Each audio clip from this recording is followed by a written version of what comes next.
Hello, I'm Ashley Jackson, and this is The Sit Down. I'm here with two very special guests, Andrew Devagal, who is the director of the University of Oregon's Agora Journalism Center, and Courtney Knox-Bush, who is the City of Salem's Chief Strategy Officer. They're both here today to speak about their current project that aims to strengthen our community. Thank you both so much for joining us, and thank you for being the first guests on The Sit Down. Thanks for having us. Thank you. Yeah, so to get started, could you just tell us a little bit about yourselves and what you do? Go ahead. All right. So again, as you said, I'm Andrew Devagal, the director of the Agora Journalism Center, and really we exist because we really want to support the health of Oregon's local news and civic information.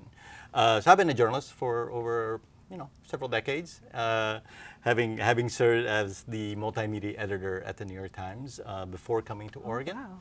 And now I teach journalism at the School of Journalism and Communications, and thrilled to be able to be a part of that and really kind of rethink how civic engagement needs to be a core value within the journalism landscape. Yeah, awesome. That's beautiful. Thank you, Courtney. And I come to this work because I get the privilege of matching University of Oregon's classes with some of the priorities for the city of Salem. And so right now we're really focused on trying to do a better job engaging more folks in our community in the key decisions that are really going to shape our future. Perfect. Well, it sounds like it's a great duo here.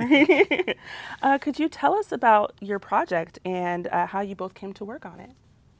Well, again, as Courtney was mentioning, the key component and the key goal of really engaging with community members and to really help sort of support not just their civic participation in our democracy, because I think we really have this really strong belief that journalism and democracy are inextricably linked.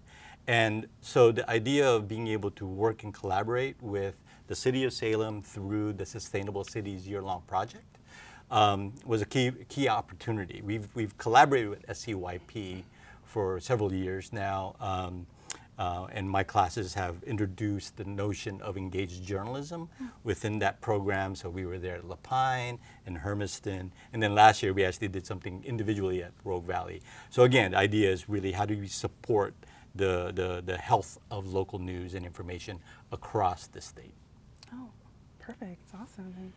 And so for the city, we have an annual city council work plan, which we call the policy agenda. And those are the four big things that are most important right now for our council and our community.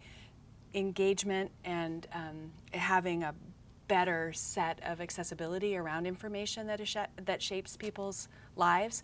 That's really one of the key components that the council's trying to achieve. And so when we heard that we could achieve that, part of that outcome with collaborating with Andrew's class, it was perfect. We also have about, right now, there are I think 8 other courses that are thinking about big city issues related. We have a couple of programs that are looking at some marketing and PR related to our climate action plan, better engaging the community in some of those values that we're trying to achieve together. Specifically, there's one about an idling campaign, reducing idling in school zones, which is really important for many reasons. And then there's also one that's looking at better adoption of heat pumps. And so we're partnering with our local electric providers to try to move that needle a little bit too. So we have all in about 22 courses this year that are already going. The professors are teaching everything that the students need to learn, and then they're also just looking at some key Salem priority while they're doing it. So it works out really well. Wow, you both sound very busy, so thank you for your work. And I heard that we have a special guest here as well. Yeah, so one of the other things that we've been doing within this class, again, it's a class called Engaged Journalism, and the idea is really to kind of take a look at ways we can reimagine journalism where it actually starts with communities first. So I introduced that concept within my class, so we have an excellent opportunity to be able to not just think about and reimagine how journalism in the reporting process shifts, but also to really start with information needs from the community. And that's when we are able to bring in our students. So today we also will be joined by one of our engaged journalism class students as well. We're back, and we're here with Andrew and one of his students, Dan Teitelbaum, as we continue our conversation about engaged journalism. Thank you for joining us, Dan. Thank you for having me. Yeah, so to get started, could you tell us a little bit about yourself and what made you get into journalism? Sure. I'm currently a senior at the University of Oregon studying journalism. I'm minoring in public policy planning and management as well. I first became interested in journalism actually through a camera. My space is particularly in photojournalism and capturing events as they unfold and trying to convey emotion and you know, a variety of other factors into photographs to convey to other people.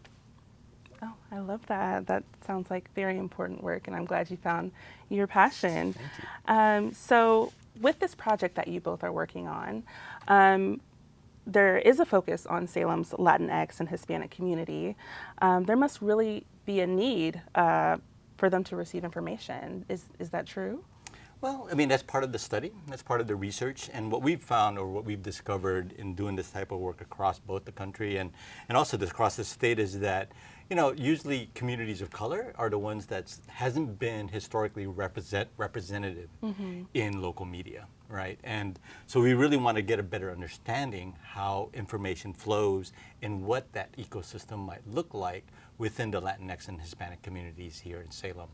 And by doing that, what we really can do is really get a sense of opportunities to bolster that the health of information for everyone in these communities. But also because one of the other things that we've done differently in this particular project is we're also starting with the youth. So we've had a great opportunity to collaborate with Willamette Academy to really kind of highlight some of the students that they're working with, and we just had a chance to listen to them this morning as well. And we also did some listening sessions and some conversations with North Salem High School students as well as McKay High School students, where we helped to co-design the survey that we then are now starting to facilitate with other members of the Latinx and the Hispanic communities here in Salem. Okay, that makes sense. And for you, Dan, being a part of this project, what are you hoping comes as a result? Community engagement, it really sits at the top of our list. I would say that it's been interesting, especially engaging so much with the youth high school communities. It's been interesting to see the times that they're growing up in, especially in Salem, and how they engage with their local media and how they truly receive information. And so that's been really fascinating, quite frankly, especially knowing that I too was kind of in the seats that they were in not too long ago. And so that's been a huge focus point of ours. But the goal of the survey really goes back to community engagement and how we as journalists and as still full-time students can actually get out and you know, discover new ways of bringing news and media and journalism to especially youth, but truly communities as a whole. Yeah. Now, I want to springboard off of that too, because again, one of the reasons why we're focusing on youth and also the sort of like the new ecosystem. I think it's no mystery the challenges that journalism and local news is facing these days, whether it's the rise of misinformation or, you know, the challenges that social media comes into play. Yes. Because communities are getting information, we just need to better understand where exactly, right? This notion of going where people are, I think it's that same spirit of where are they exchanging information. So for example, in the Latinx and Hispanic communities, we realized a lot of that exchange of information and how they connect with each other are oftentimes through an app like WhatsApp, for example, right? At least that's very true with community members who are born in other countries. We found that for them to connect with their families back home, they often use WhatsApp to stay connected. So by going where people are, how do we better then serve those community information needs by understanding where that flow is happening? broadcast journalism is still very much a source for information, especially with communities of color. And so by understanding how that is served, our aim is to really support that health of information and also encourage more civic participation. Because as we know, again, journalism is so keyed and tied into being able to elevate opportunities and awareness to actually how to better serve and how to actually better participate in local government. Yes, and what is the best way for someone to find the survey, and what are some things they should keep in mind while filling it out? Sure. Yeah. Thank you for that. So it's on the web. There's an online survey. Hopefully, you might see some posters or flyers around town, and there's a QR code that you can associate. But since we're on TV, or maybe you can show that on the screen is the QR code. But you can also point your browser to bit.ly. So it's bit.ly/info Salem. So if you do that URL, you should be able to access that. And also, you'll notice that there's a link to a Spanish version of the survey from that particular link as well. Perfect, which is important if we're trying to That's exactly right. reach the right community. Perfect. And then what piece of advice would you give to the younger generation right now in regards to becoming more active participants and storytellers?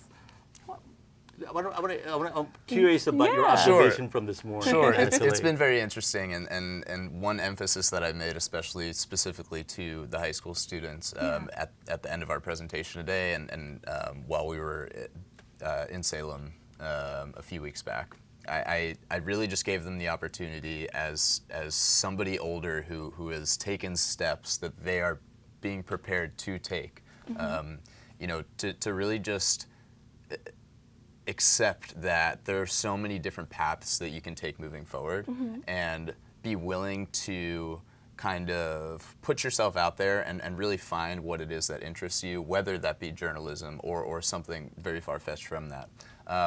But I tell everyone too that knowing what you want to do moving forward is just as important as knowing what you don't want to do, because you can slowly just cross things off the list. And as a college student, again, going back to this, I've been able to share kind of a mix of information with a lot of these younger high school students, and it's been a great opportunity for me, and I hope them as well.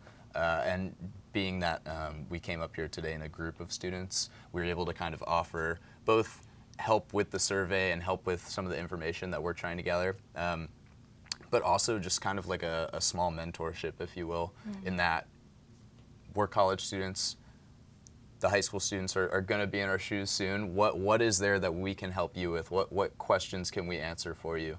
And that's been a really cool opportunity, and again, going back to community engagement, that's just been really beneficial for us, and we hope beneficial for them as well.